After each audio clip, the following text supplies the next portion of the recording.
Yeah, I feel you. I cannot. I don't think I'd ever be in the middle of a mosh pit. I was once at JMU. I saw Literate Light, who they both graduated from there, so it's a two-piece, but it was really, really cool. That was actually the day before me and you saw Jack Harlow that time. I think I remember you telling me about that. But that was the only time I've ever been in a mosh pit, and I don't think I would do it again. I got you. Speaking of Jack Harlow, my girlfriend Sierra and I are actually going to see him next weekend. Is that next weekend already? Yeah, I think it's next Tuesday. Do you have seats? It's at the Anthem, right? But you have seats up in the balcony area? Yeah, it's at the Anthem in D.C., and we have, I don't know what section number we're in, but I was not doing general admission for this show. Dude, you made such a good call.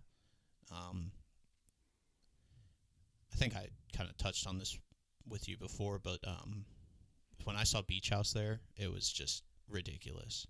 The lines and just sitting outside for hours and hours to not even be that close and just have people stick their phones up in front of you. Terrible. Yeah, it's not. It makes I would say, unless you're younger, it makes the experience not as fun or as enjoyable, because this will be the first time out of like 4 or 5 times I've seen Jack where we actually have seats, and every time previously we've been crammed in general admission, mostly because they've been in small venues. But I'm excited for his show next week. You haven't been to the Anthem before, have you? No, this will be my first time, so I'm pretty excited to. I know everybody I've talked to who has seen anybody there before, they've talked about it's a really cool place. Yeah, I've been there for 2 shows, and both times I was just really, really impressed. It's also really cool. Is that on a Saturday? What day of the week is the Jack show? Unfortunately, it's on a Tuesday. Are you taking off work? Well, I'm getting off early, hoping to get on the road before rush hour starts, and then Wednesday morning, I've requested to come in late, so I've got all my bases covered on that front. Yeah, it's just like it's a really cool area. And what's cool that you have seats, like you can get up there a little early and you don't have to worry about jumping in line. Like you can just chill. Like there's a lot of like really cool bars and restaurants, and you're like right on the water up there, so it's like a really pretty area. But that was like part of the reason what sucked about Beach House is not being able to really enjoy all of that, because I got there so early, but then I had to kind of just jump in line right away. But yeah, and I know he has like his collective. They're going to be the first set of performers, and then after them is the City Girls. So I'm not I'm not too hyped up on that. So I know we're not going to be in too much of a hurry to get there. Just want to beat the traffic for the most part. yeah, that's good. So he has 2 openers? Yeah, so usually his collective, Private Garden, they have a group of 4 different guys, and they go by the homies. So they usually open up aside from whoever is technically touring with Jack, just because they're always touring with him anyway. So they're usually the first group to go on. I didn't know that was like his boys, because they have a song that features him that I really like. Leaf Raps. Yes. Yeah, Leaf Raps is a really good song. I think that came out in like 2018 or 2017. I just stumbled upon it semi-recently. It's probably been a couple months now, but yeah, I really dig that. So that's cool. Yeah, shout out to them. It's really cool because they've been, it's documented that, like, how long they've sort of been rocking with each other, and from what I've seen, Jack hasn't really switched up on anybody who he hasn't switched up on anybody who's been there since the beginning, so I think that's pretty admirable. He seems like a super level-headed guy. I'm sure the sobriety helps that. Yeah, of course. Well, speaking on that, the last time you and I saw him was his last show in D.C., and he got, I believe that was his last show. He got faded really early, and it just sort of made everything, what's the word, convoluted. Yeah, he went sober right after that, which is pretty crazy. I just remember he was like on stage all fucked up, and he was saying like, You ever feel like you're in a foreign movie and you can't speak any English or something like that? But I mean, I'm really glad that he went sober. I think it's been awesome for his career. I feel like it's pretty undeniable, but at the same time, it's almost cool to see like that last moment before he decided to switch up. Yeah, it's really cool because it almost it sort of holds a special place because that moment, whether or not it was positive or negative, was a sort of a monumental moment in his career. Because what was that in October or November? I think. Yeah, October, I think. Because wasn't that was when the Nationals were in the World Series, I believe. Correct, because he came out in your cousin's jersey, right? Yeah. Shout out to my cousin Calvin. But yeah, like I was saying, it's whether it's a positive or negative thing, it's a monumental moment in his career. And shortly after that, I think the pandemic started, I believe, and then right before the pandemic started in January, he put out "What's Poppin'," and that song sort of blew him up. So Yeah, it definitely took him to the next level. He was already putting out like pretty quality music at that point, but it definitely brought him up to an A-lister. for sure. So, how long did it take you to pick your outfit out for this recording? Not gonna lie, it took me probably 5 minutes. I was just sort of in a rush to get over here and get this thing started. What about you? 2 minutes, maybe less. I only had one clean outfit left. I got It's time you. to do laundry. Laundry day. Is 5 minutes like an average time for you, or do you think in general you try to plan out a little bit longer? I'm usually, if I'm getting dressed up to go somewhere other than like work or going to work out or something, I'm usually planning my outfit for maybe 20 to 30 minutes at least. Do you try different things on, or do you just kind of plan it out and then just go for it? Yeah, I'm for sure throwing different things on. I believe picking your outfit is it's a way of expressing yourself. So constantly, if I'm getting ready for a get together or an event or any social gathering, I'm usually throwing on more than a couple of shirts, maybe some different pairs of pants or pairs of shorts, trying to see what works. And usually, I've got 2 to 3 pairs of shoes that I've got in rotation, and I would say on average it's probably about 20 to 25 minutes worth of thinking and trying different things on. What about you? So I'm pretty much the exact opposite. I love to just, my number one goal is to be comfortable, and then kind of like the look of everything is number two.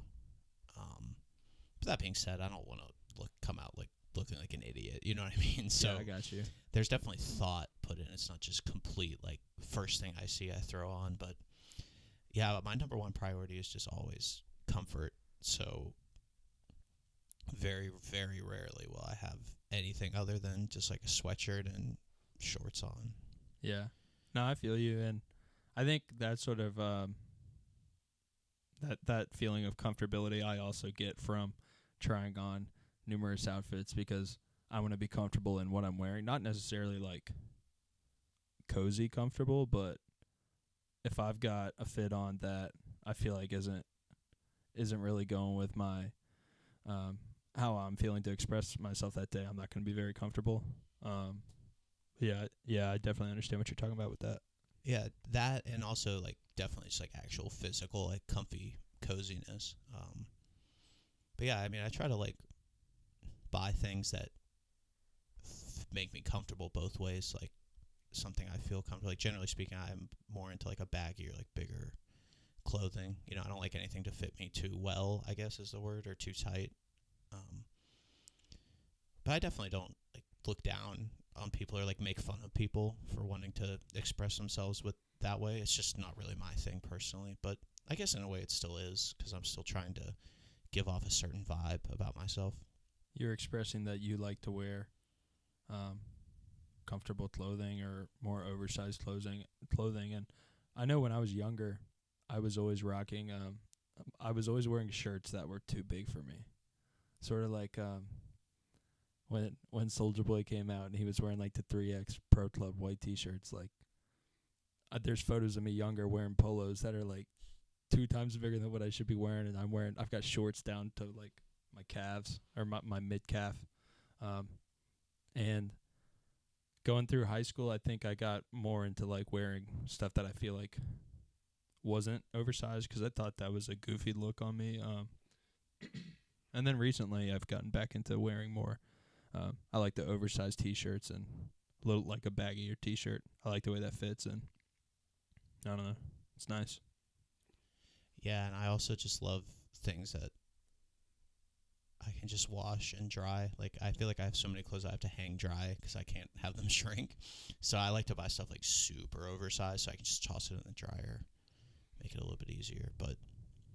And I mean, as far as like, I think where I like try to go the nicest is probably shoes. Like, I do enjoy having a nice pair of shoes. What's the most expensive shoes you've got? Or what shoes did you spend the most amount of money on? Well, I just got Yeezy slides. Oh, let's go. Do you have them or they're shipping? They're at Charlottesville. I got them. They fit. Thank God. I went a size up. I was so scared they weren't going to fit, dude. Because right on the app, it says order at least a size up. So I just went one size above what I usually wear, and they fit like pretty much perfectly. So that's awesome. You got that on the Adidas Confirmed app? Yeah. That's nice. I can't believe I won. I didn't think that was like actually possible to win, but it was a pretty cool feeling. Have you ever bought anything from like Adidas through that app or through their online store? I mean, I'm kind of an Adidas guy. Like my just kind of everyday like shoes I wear, like my tennis shoes and stuff I wear if I'm going traveling for work or anything. Those are Adidas. So, but I got those in store, so I don't know if I've ever actually shopped online before. I've tried to win Yeezys before on Adidas Confirmed, but just the slides, the shoes. I don't know. That's still too much for me to spend. Like over $200 on shoes. Still just, it's hard for me. I got you. Yeah. I've heard that on those lotteries, essentially, and I don't know how much truth this is to it, but I've heard that if you're a, I guess, loyal customer or you have a history of buying things on their website, it almost gives you more entries into your account being pulled for whatever it is you're being raffled off. Yeah, so they have like these points on the Confirmed app, and it's like really hard to get them unless you win. So it's kind of hard to get your foot in the door. But when I won those slides, like now I have like 800 points, and I had like 40 before. So I think my chances went up pretty significantly if I was to try again. That's awesome.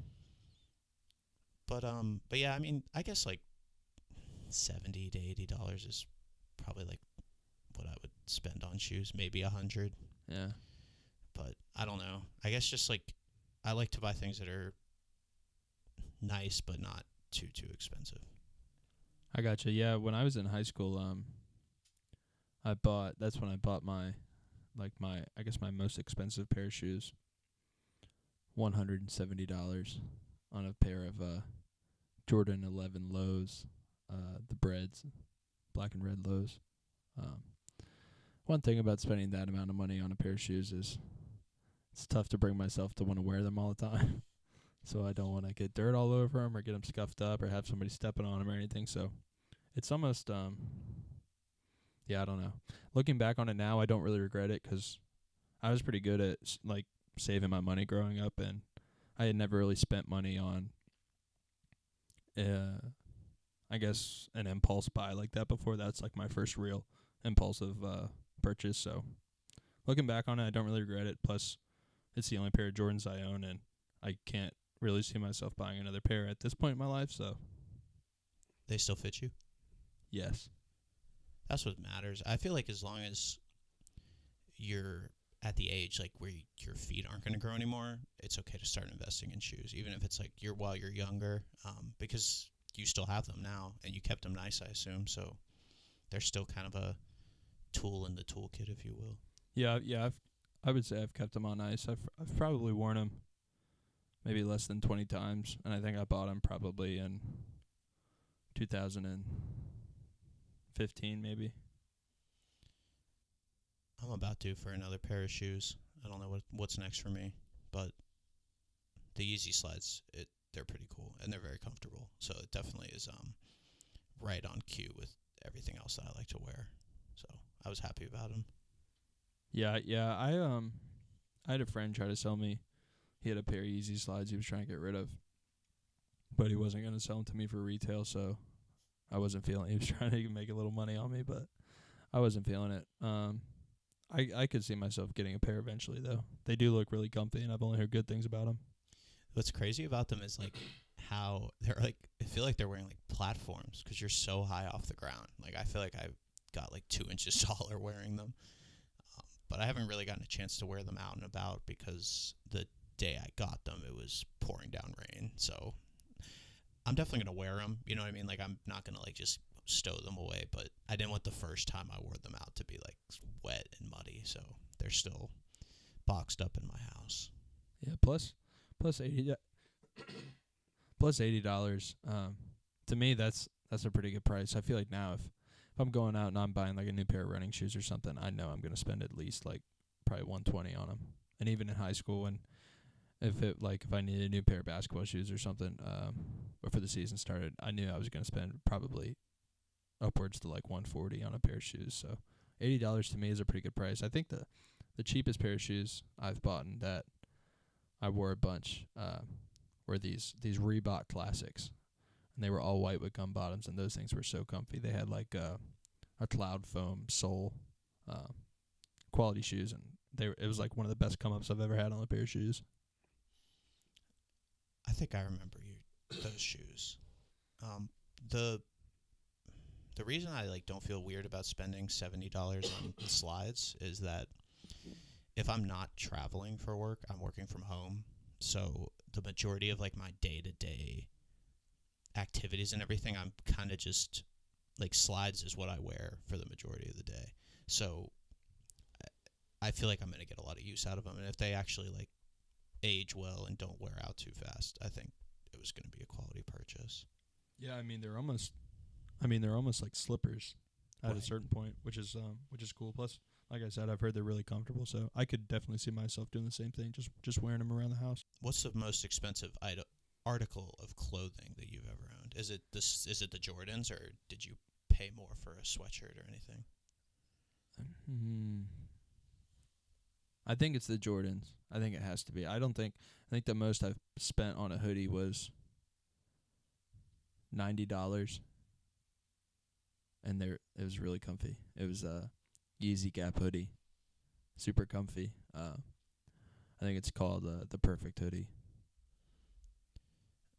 I know that like the hoodie I have on now, like these Carhartt sweatshirts are pretty expensive, but they were both gifts, so I don't think I've ever really paid like a lot of money. Most of my shirts come free. Like companies we work with at work will send me free T-shirts and stuff, so that's the majority of my wardrobe. But I don't know. It's also kind of nice having a lot of the same shirts and stuff because it takes the decision out of it. And sometimes I don't have it in me to really decide. I just want to throw something on. Shout out Steve Jobs. Steve Jobs Exactly. was always wearing the black turtleneck and the blue jeans with I don't know what tennis shoes he was wearing. Nike Monarchs or New Balances or something, I'm not sure. Yeah, it takes the decision out of it. Yeah, there's definitely some of that. Like, I really admire that. Yeah, no. Even speaking on what I was saying earlier about like spending so much time trying to plan out an outfit or at least thinking about what I'm going to wear, I've definitely also had that thought of putting all my clothes in bins or getting rid of them and buying 6 black T-shirts, 6 white T-shirts, a couple pairs of the same jeans, or like 3 or 4 pairs of the same jeans, and just plain socks and rocking that every day, you know? There's like something freeing about that thought. And I get closer and closer to it like every day because I just look at all these clothes I have that I've accumulated over the years, and I really never wear any of it. So I'm starting to think like they could definitely have a better home, like take them to Goodwill or something and let like somebody enjoy them, because a lot of them are like, nice, not super nice, but like, it's all in good shape, like, and let somebody who's actually going to wear it enjoy it, because I don't really need it. I will say this, I value the idea of these shirts that I get when I go see an artist on tour, or an artist comes out with a collab or something, and being able to hold on to that item until I have kids one day and being able to pass that down to them, I think is really cool, because things like that I feel like never really go out of style. I mean, looking back now, I mean, I've gotten shirts from my dad that I really like, that, and they are a little bit oversized, and I just think that baggy, oversized, vintage feeling T-shirt is, at least at this point in time, I love the feeling of it, and I feel like being able to pass that down to my kids one day would be pretty cool too. Yeah, I love the idea of having like all of my tour shirts to show them, and just kind of like have those memories forever. So when I see an artist that I really like, I definitely make sure to find whatever merch has all the tour dates on it. Although sometimes I prefer the designs of just like the plain look, but I make sure to get one with tour dates just because I feel like it's more, has a long-term value. That's the thing with the tour merch too, is not a lot of artists, or I would say most artists, the only way you're getting that merch is if you buy it at the show, or somebody in another state who's going to a show that you're not able to go to, or you're buying a bootleg. And I don't know, I mean, 40 or 50 years down the line, a bootleg might still look pretty cool, but I just feel like there says something about actually being at the place where the shirt was sold and having that authenticity says something. Yeah, I've seen a few artists that I follow start kind of opening their own online store. I always try to get it at the show if I can, but a lot of times, like, if I want a specific size or something, by the time I get up there, and if it's gone, but it's nice to kind of have that, like, to fall back on, like, oh, I could just open and order it online and still have it, so. And that's another thing, like, because I have seen that as well. Some artists open up their tour merch to the general public. I know Kendrick Lamar did that recently, for the Mr. Morale and the Big Steppers tour. I think it was like a week or so ago. He put out a collection of items that had tour dates on the back, and I think those shirts were sold. It was like shirts, hoodies, maybe some shorts were sold on the tour, but I don't think the shop included all of the items on tour. So if I'm going to see an artist that has already done a gang of shows, like before they're coming to where I'm seeing them, I will try to find pictures of the merch they've had available, or if they've already got an online store, I'll try to find something exclusively at the tour that you wouldn't be able to get anywhere else. I've recently started going for vinyl at shows as opposed to T-shirts as well, just because a lot of times it's either the same price or a little bit cheaper. So if I don't see anything that has the tour dates, like I was saying, or anything that really speaks out to me, I'll grab a vinyl, because there's still something nice about like liking an artist and just purchasing their record, and having it. I know you feel that because you have a pretty decent vinyl collection. Yeah, it's actually like, plus it's having that tangible item, especially if you're getting it from a specific show and you're actually supporting the artist, not only by buying a ticket to the show, but the sale of their record. I would assume they're getting the majority of that profit. So versus buying the record on some resale vinyl shop online, which those stores are crazy nowadays. Like, there's so many of them. But I mean, I'm glad there are so many of them, because I grew up in an area where there wasn't really a vinyl store. I mean, the closest one to me, I would probably have to drive 45 minutes or something. And as a kid, where you're not driving until junior year high school or something, you miss out on so many years of being able to, like, I don't know, find new records and stuff.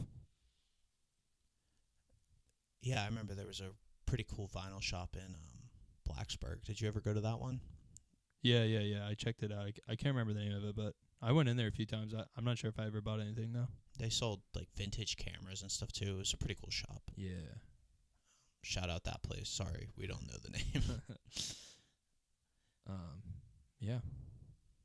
But yeah, it's cool to have a vinyl record collection. It took me a long time because I was like kind of scared to get into it, but my girlfriend Logan, she got me a record player for our anniversary one year, which was cool because it really just like jump started.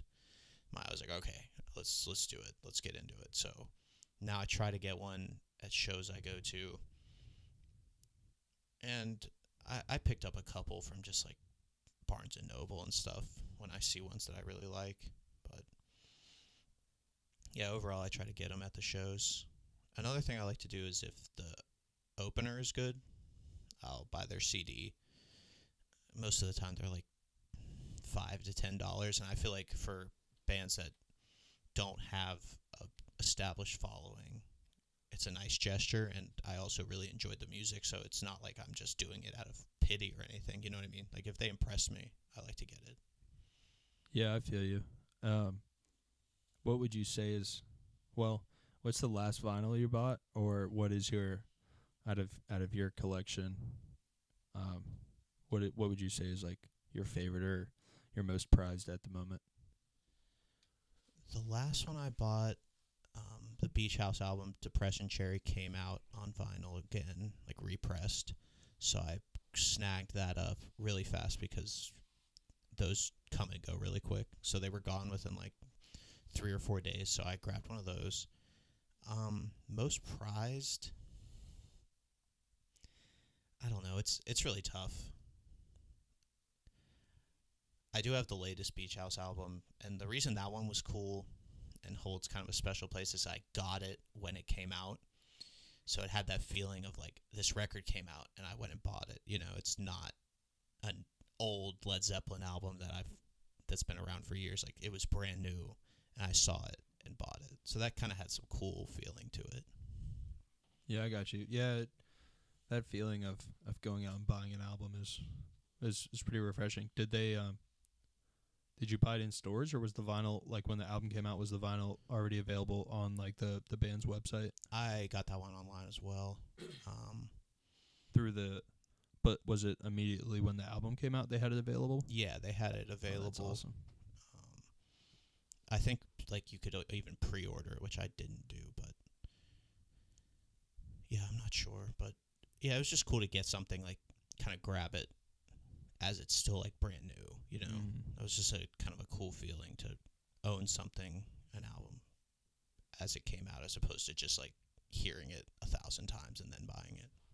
Yeah, I got you. I feel like most of the artists I'm listening to today, if they're putting vinyl out with their albums, they're not doing it when the album comes out, and I think they're waiting to see how the album's received to see if it's worth pressing the album on vinyl, which I don't really like, but speaking of pre-ordering vinyl, I actually just pre-ordered I guess it was a week ago now, Pusha T's recent album, Almost Dry, or It's Almost Dry.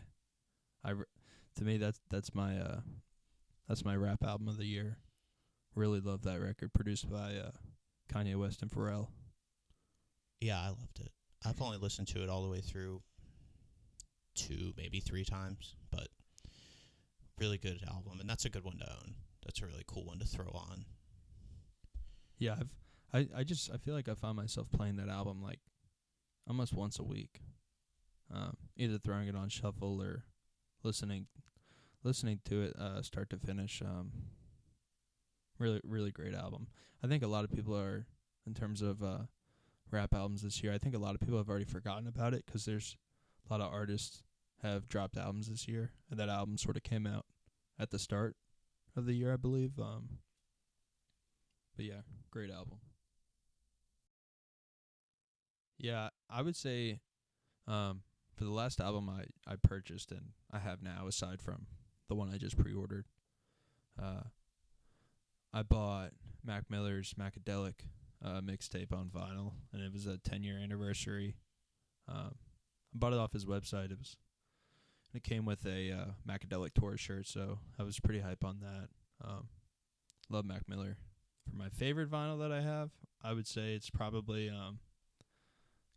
College Dropout by Kanye West, just because that was his debut album, and I don't know, it was really when he first came onto the scene for his rapping ability instead of his producing, because at that time he was sort of looked at as only a producer because he was producing hits for one of the biggest rappers at the time, Jay-Z, and he's still a legendary artist. But I didn't realize that there was ever a pressing of College Dropout, because I saw a couple pop up online, but everybody was saying to kind of stay away from it because most of them are bootlegs. But you're saying yours is like a legitimate pressing of it. as far as I'm concerned, my girlfriend Sierra bought it for me for, I believe, my birthday. It was either my birthday or Christmas, and I know I can't imagine she would have been able to look around online for a bootleg. I'm assuming she got it from Target or something. And it sounds good. Yeah, That's what's important. yeah, it sounds good, and it's got some album artwork and stuff to come with it and everything. Yeah, as long as the sound's good, then who cares? Even if it is bootleg. Yeah, I've actually speaking of bootlegged Kanye albums, I've got three different bootleg Kanye albums. I've got Yandi, I've got The Life of Pablo, which is, that album just never got pressed, and then I also have Yeezus, which is another one of Kanye's albums, which I think is top 3 Kanye. That album also didn't get pressed, but Yeah, I remember you showing me the Yeezus one, and I found it interesting that it was like kind of a play on the cover, because it's just like a clear cover, right, with the red, and then you can see the actual vinyl on the inside, or is it show the CD on the outside? that's actually Jesus is King. So my Jesus is King vinyl has this. It's the vinyl's blue, and the cover, the case it came in, is just like a plastic sleeve, and it's see through. The Yeezus vinyl, it's just it's the same CD cover that you see if you're streaming it on Spotify or Apple Music or any other platform. Okay, yeah. So I was thinking of Jesus is King. Definitely a underrated album overall. I think it gets a lot of hate for really no reason. Jesus is King. Mm-hmm. I think it gets hate because of the title, to be honest with you. That's fair. I think a lot of people were taken aback by it, but looking at his entire discography, I really like the album, but I think each album he's put out, I hold in a pretty high regard, but I do think in terms of his like rapping and everything, it probably sits lower on the totem pole. But yeah, Jesus is King. I believe he recorded that entire album out in Cody, Wyoming. Yeah. He kind of went off the grid for a while, right, and lived up there. Yeah, he had I can't remember how much land he had, but he bought like his own ranch and everything, and one of the songs, or two of the songs from Jesus is King, Closed on Sunday and Follow God, he shot both of those videos out there on his ranch, and super, those videos are pretty cool just because it's such a beautiful place out there, but I don't know, I think he was also flexing how much land he owns, because in some of the shots it looks like he's standing on top of a mountain that he owns and everything. So for me, that would definitely be like a life goal. Do you see yourself as someone who would move out that far away and own that much land? I think owning land is a great investment. I don't know if I could see myself getting to something like that. I would love to if the opportunity presented itself, or if I won the lottery or something. I'm definitely buying land out that way, either Wyoming or Montana, or maybe I think Idaho is pretty beautiful as well. Someplace out there, I could definitely see myself buying land, and I like the idea of. I would say not that I like the idea, but I don't like the idea of living with people like directly beside me, or especially strangers, or unless it was family or something like that. I really don't like the idea of living in a compressed area with people like living right next door and everything. Yeah, I think it's a goal of mine as well to kind of have enough land around me to not see my neighbors. Not necessarily like that level where I have like 500 acres or whatever, but just not being able to see my neighbors has kind of always been a goal of mine. I do have another question for you though. What's the deal? Are you a fan of when people put a fence up around their yards?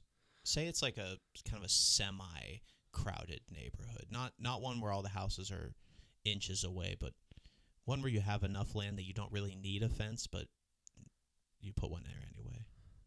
I'll be honest, like growing up where I grew up, I never really had a need for a fence.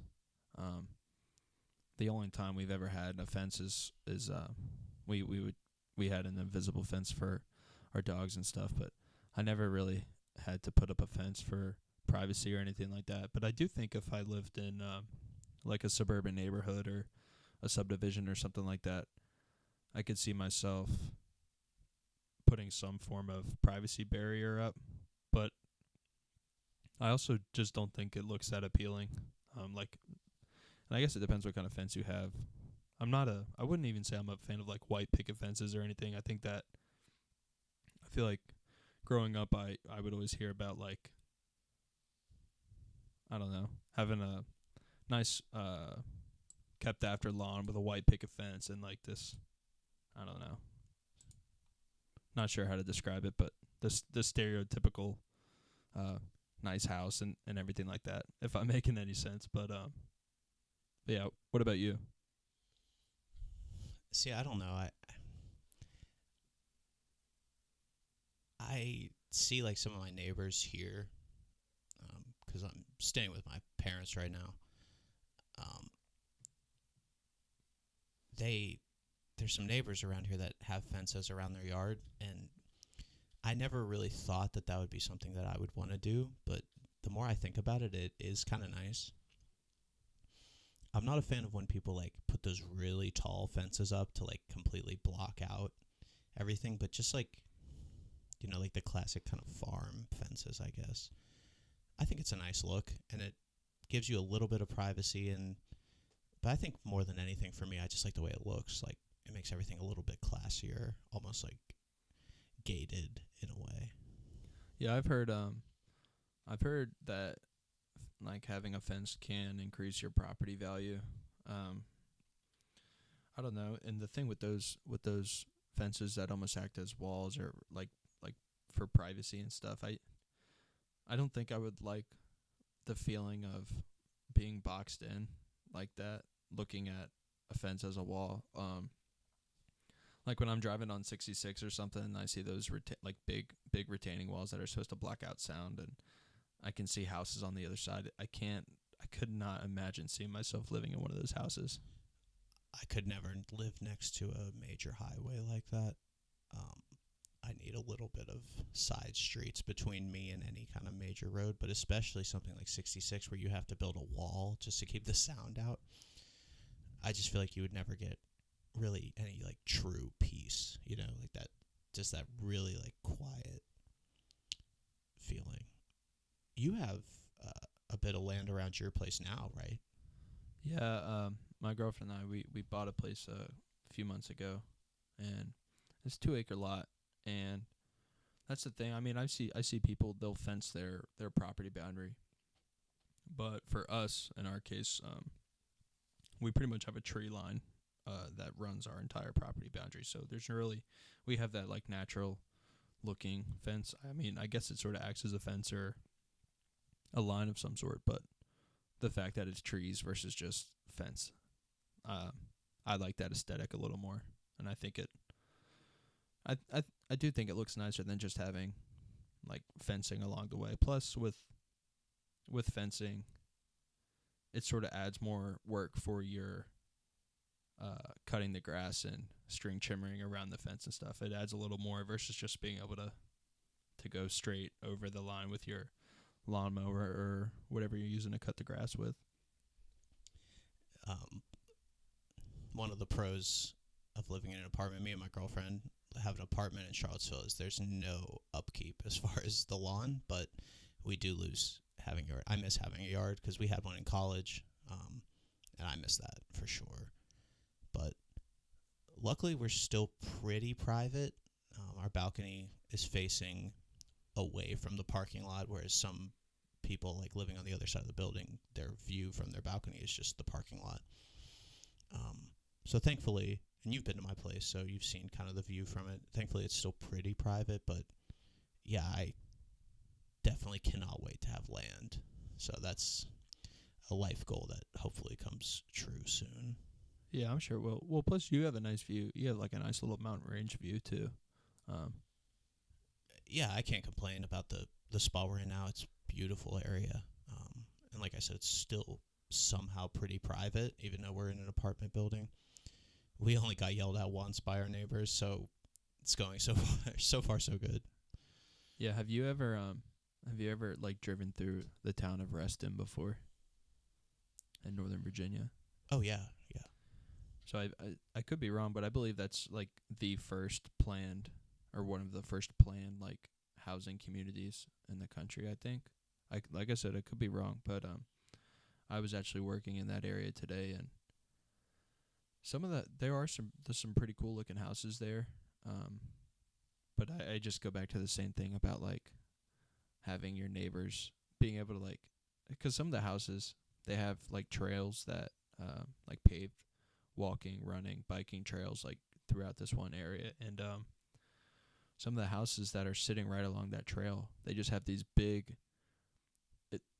huge window, like pure glass windows and everything. And I think that house would be cool in a different setting, but like having a trail that's going literally right through the backyard, I don't like the idea of somebody just being able to look inside my house from 20 feet away, you know?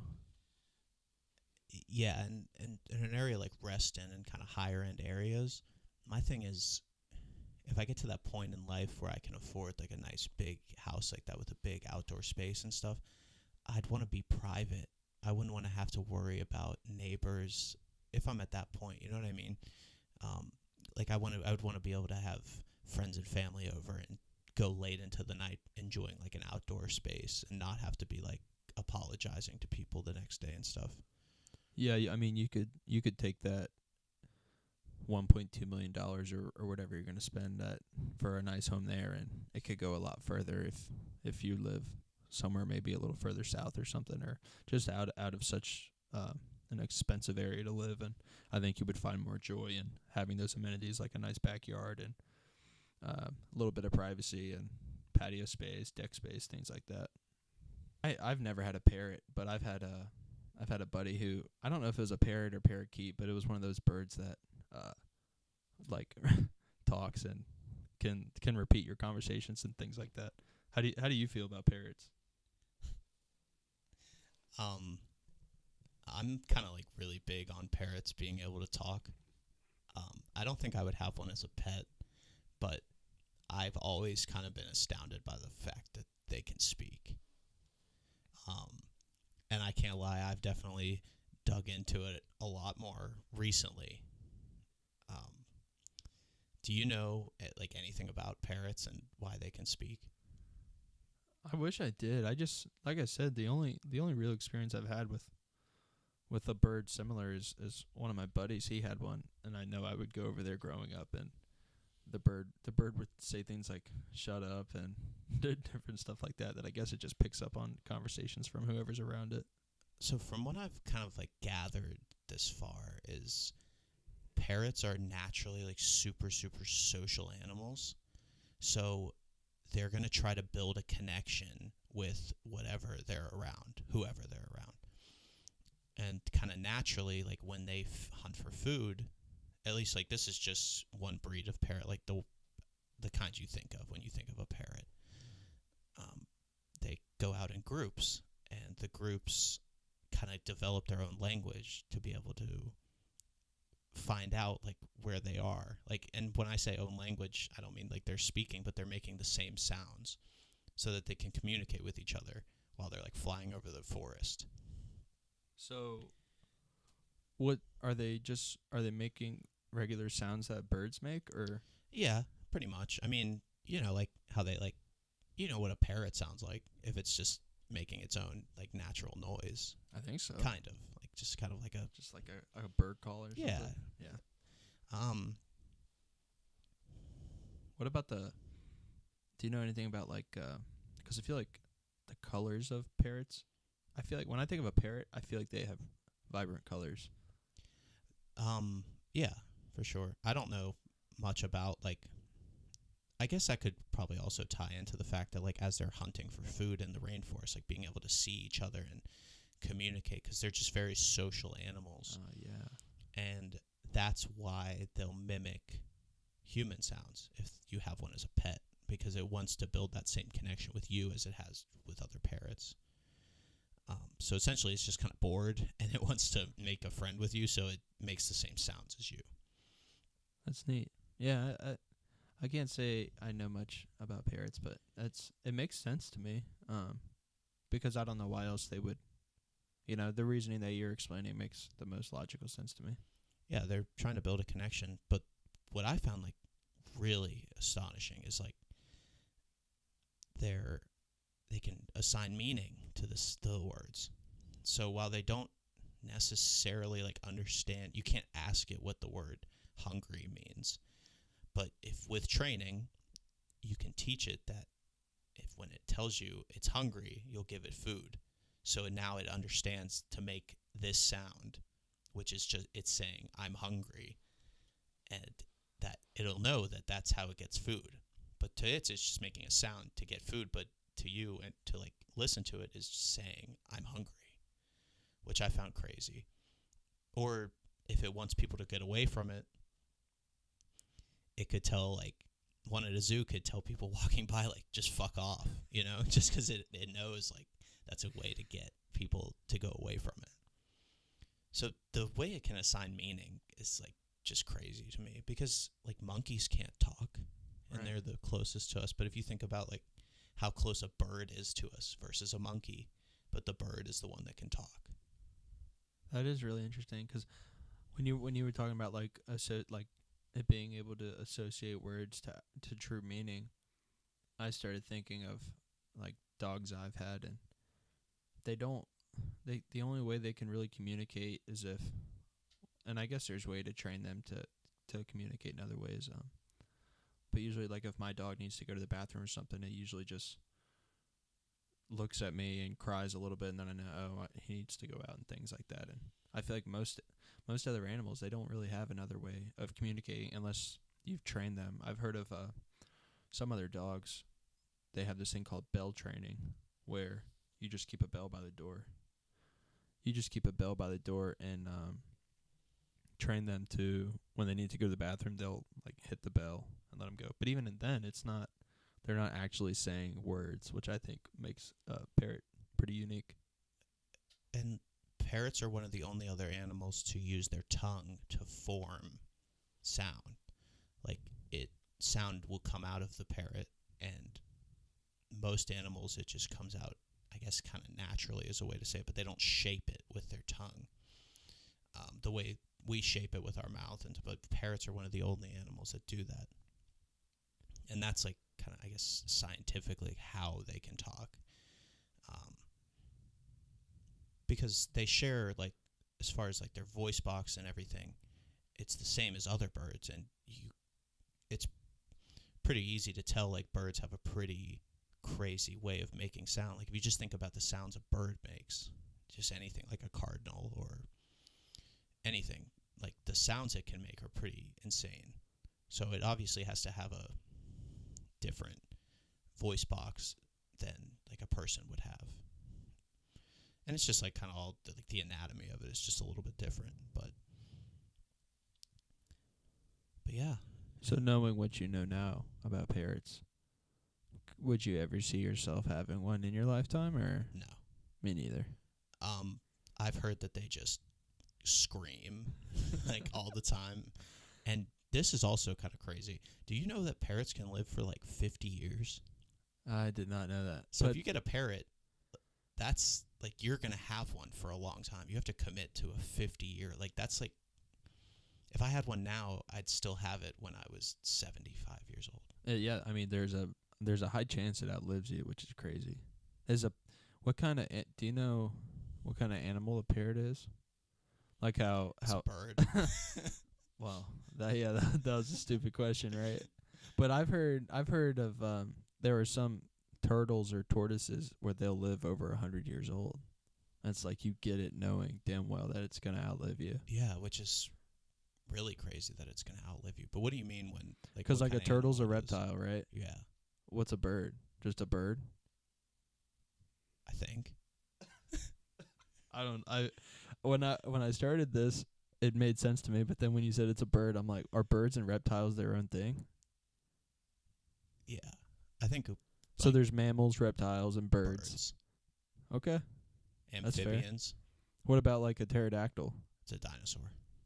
But it's a bird, right? Isn't there something that chickens are like kind of the closest relations to dinosaurs that we have? Did I hear that somewhere? Maybe the closest domesticated. I feel like there has to be something else, right? Because I don't know actually. Well, I thought like crocodiles or alligators were, Let's look it up. or maybe even mm,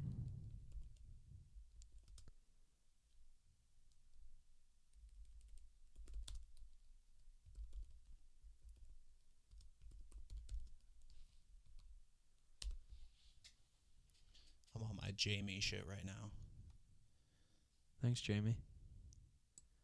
Birds are commonly thought to be the only mammals around today that are direct descendants of dinosaurs. So it is a bird. And you said chickens. There you go. All those squawking chickens are actually the closest living relatives. Wow. Thanks, man. There you go. Good job with that. That's pretty smart. Shout out birds. Wow. Would you ever raise chickens? No, probably not. No. They're just such a pain in the ass if they get out. I took care of a friend of mine had chickens, and like when his family would go out of town, I would take care of them, and it was super easy. But unless you left the door open too long and one got out, and you'd have to chase it around the whole yard. Did that happen? Oh yeah, Oh, man. but Were you nervous you weren't going to get it back? absolutely. Yeah, I don't think. I would get worried about like the predators around that would want to eat the chickens. I was just about to say, rest in peace, those chickens. So I'm pretty sure a coyote got in, and it was Sad. a bloodbath. Those coyotes are smart. Have you there's this brewery that I've gone to before, and I don't know if we've talked about this before, but at the brewery they have chickens around.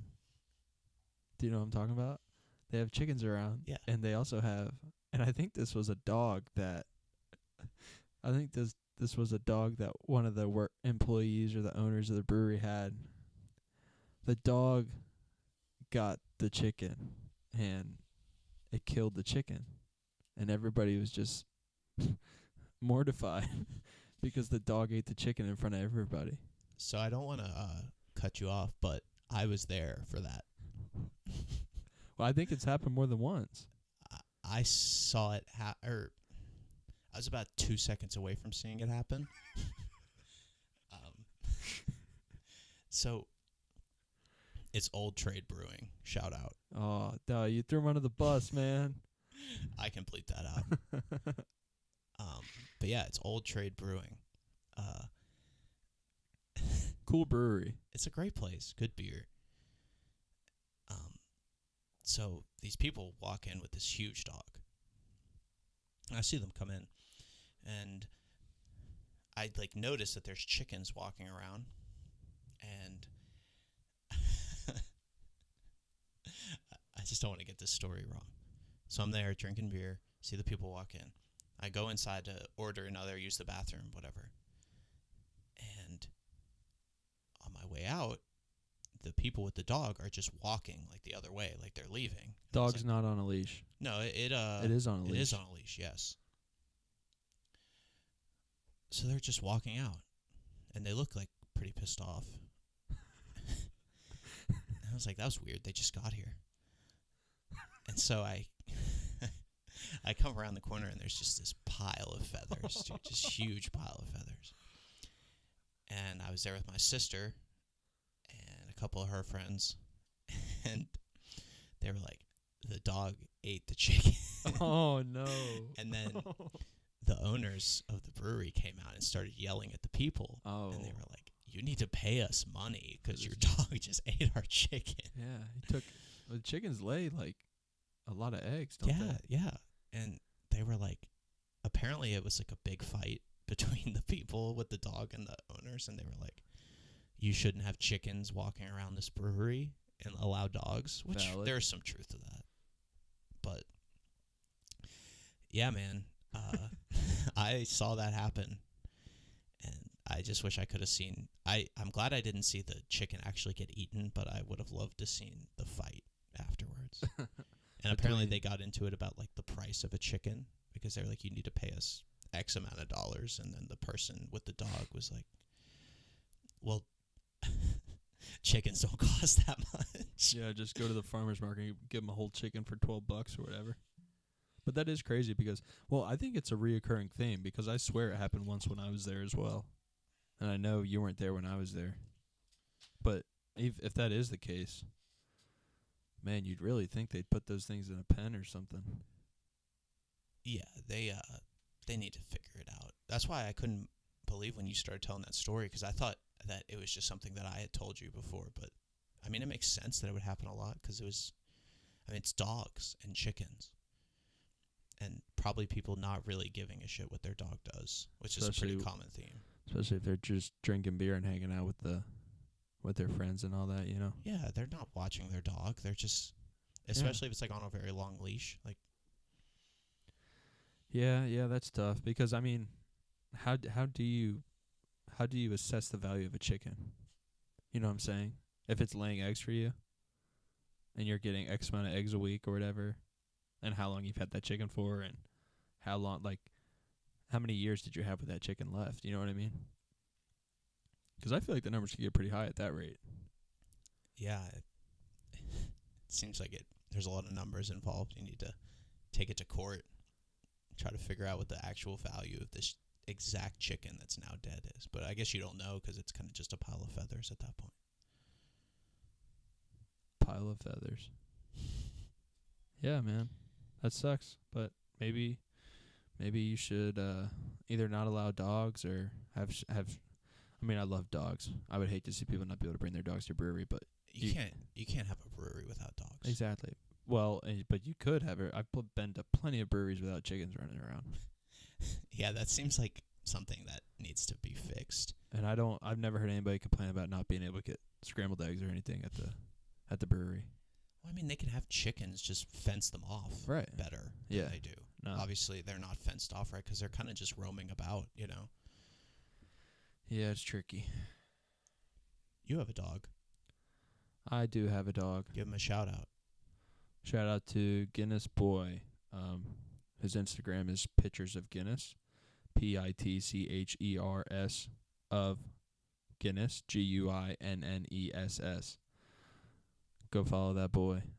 He's 8 months, and we're not sure what breed he is. We got him from a rescue at 8 weeks, and they told us that he was some kind of lab mix, but we think he might have some husky or cattle dog in him. So I think around the holidays we're gonna buy one of those DNA kits and get to the bottom of it. Do you think he has husky or cattle dog just because of his energy level, or? I think well, we took him to a trainer, and that's sort of what the trainer was telling us what she thought it was, and I know that she's had a lot of experience around dogs and things, but I think it's less that I think he's one of those two things, and more I know he's not a lab based on like his facial structure and the way his nose is sort of the way his nose is and things like that. But I think he's got like a curled tail, and I think that's a little bit of husky maybe. And he's got pretty thick fur as well, and he got hot pretty easily in the summertime. So I'm glad the cooler weather's here now. I'm pretty happy that it's starting to get cold as well. Yeah, I feel like it. I was talking with one of my coworkers today. I feel like it sort of happened pretty quick, which I'm not complaining about because fall and the cooler temperatures. That's like my favorite time of the year. It seems like, but I just felt like we had 1 week that was like in the 70s, then it went back up to like 80s, and and the next week it was like 50s. You know? Yeah, yeah. I was sitting outside a little bit earlier today, before you got here, and I was cold, which I was so happy about. So October, cold weather. Are you a Halloween person? I'm gonna be honest. I think Halloween's a little overrated. But I'd be lying if I said I didn't enjoy a good Halloween party every once in a while. You know what I'm saying? Yeah, I think it's definitely one of those things that people get way too excited for. Including my sister. Shout out, Steph. She's a Halloween person, but I'm definitely not a Halloween person. To be honest, I'm not trying to sound too like Debbie Downer, but I really hate Halloween. I hate dressing up. Like, I hate the whole thing about it. But parties are usually always big, and it's always good to spend time with friends that you don't necessarily see for other occasions. Yeah, I just I feel like that's all. I guess once you get past a certain age, Halloween is just a time to get dressed up and go party with your friends or whatever. I know when I was younger, I thought it was cool 'cause I go trick or treating with friends and stuff. But as I got older and like got into college, and I think it was freshman year or sophomore year, I think sophomore year, I went to hang out with one of my buddies at JMU. Shout out Will, and yeah, I don't know. I had always heard that Halloween at JMU was like a pretty notable thing. But and I had a good time and everything, but I just for some reason I think my expectations were super inflated for some reason. And I don't know why, 'cause like I said, I think Halloween's a little overrated, but I don't know. I won't say I like dressing up in costumes and stuff, but I kind of like the idea of like when I was down at Tech and everything. I like parties that had a theme that you could dress to if you wanted to, even if you put forth like very little effort. I do like that idea, but I don't know. Like this year, I don't really see myself wanting to dress up as anything in particular if I were to go to a Halloween party, which I think we might be, but I don't know what I'm going to dress up as, you know? Yeah, like my junior year of college, I kind of reached like peak douchebag, and I wore a sweatshirt that just said costume on it. But I don't know. I kind of liked it. I loved it at the time, but like looking back, it definitely feels a little douchey. But and like kind of like I'm being too cool for Halloween. But at the end of the day, like I just hate it, and I hate to dress up. So I was kind of just trying to do the bare minimum, I guess. But this year and last year, I kind of got off the hook from dressing up because I go out to Las Vegas for a big conference for work the first week of November, and it usually starts like November 1st, so we fly out before Halloween even gets going. And like obviously if I wanted to go nuts and party in Las Vegas with Halloween, I could, but it's just not for me, so I usually kind of get to enjoy a pretty quiet evening. Yeah, I got you. Wait, when do you say you normally fly out before Halloween? Generally speaking, just kind of depends on what day it falls on, because like if it starts November 1st and that's a Monday, like that's the situation this year. So we're flying out Saturday the 30th. So Sunday, I think I'm getting my days right, but either way, it's either Sunday or Monday. That's the 31st. So if it's Monday, like I'm just going to be working and then enjoying the evening. But yeah, I gotcha. Yeah, Halloween. I remember this one tweet Kanye had about Halloween, and he said Halloween is the only day you're not in a costume. How does that make you feel? Dude, that's really funny. Like, is there any truth to that? I guess so, but I'm more imagining Kanye just doing it and like laughing while he tweets it. But I mean, all good jokes have a little bit of truth, I guess. Yeah. But it seems like a joke to me. But yeah, I guess you could say like it is for some people like one of the most like pure senses of them expressing themselves in a way that they love to do, whatever that may be. So yeah, I guess like there is like some quote truth to that, but like overall that's just makes me laugh. That's kind of funny. Yeah, I thought, because I remember that quote, but I thought it was a little differently. Like Halloween is, I don't know. I knew it was something costume related, but I didn't think it. I remember the tweet being like anti-Halloween, and this tweet sounds like it's pro Halloween. So I don't think I really like Kanye for that, but I just hate. And I think this kind of stemmed from being a kid and being like very easily scared. Like I've never been a scary movie person. So like going into like those Spirit Halloween stores and just like getting scared shitless from the displays when I was like a really little kid, yeah, has kind of like embedded this like fucking hatred for Halloween and Halloween stores, which I don't like because I feel like it can tend to make me a little bit of a party pooper around this time of year. But I love fall, like I love pretty much everything else about fall. I can't even front, dude. I had a pumpkin coffee today. I was digging it. yeah.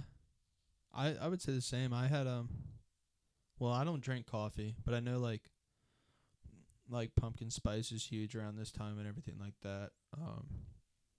I know either last Halloween or the Halloween before, one of my uncles he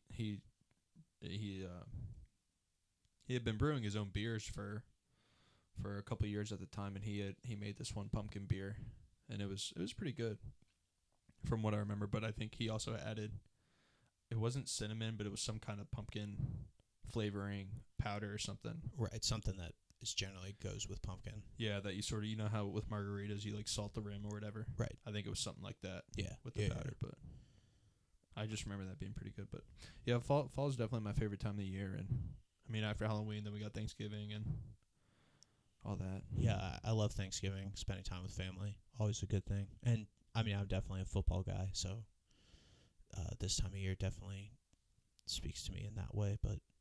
And just the cold weather in general. But, yeah, I'm never going to get on someone for being obsessed with fall. Just, I do get on people for being obsessed with Halloween, but I think that's just because I don't like it. Yeah, nah. I feel you, bro. Halloween is, like I said, it's overrated. I think we kind of covered everything. Yeah, I think so. I think this is I think we did a pretty good job today, and I think we're gonna put this episode out. Yeah, I think we have officially finished the first episode of the podcast. Should we name drop? I think so. You can do the honors. All right, everyone. So, thank you for tuning in. This has been the Good Fridays podcast, and stay tuned for some more content coming your way. And we look forward to having everybody join us for the ride. Absolutely, we're looking forward to it. Any last minute shout outs? Man, shout out. No, I don't think so. Shout out. I will shout out the Beef podcast.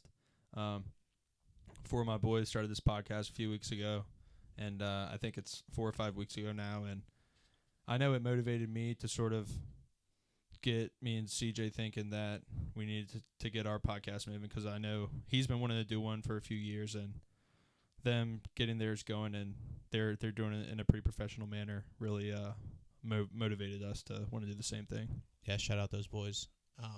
Boys expressing emotions and feelings. Yeah, shout out to them. And then on Instagram, you can check out their Instagram at, I think it's VB_E_F podcast. So go give them a follow, and they drop their podcast on Thursdays, so go tap in with them.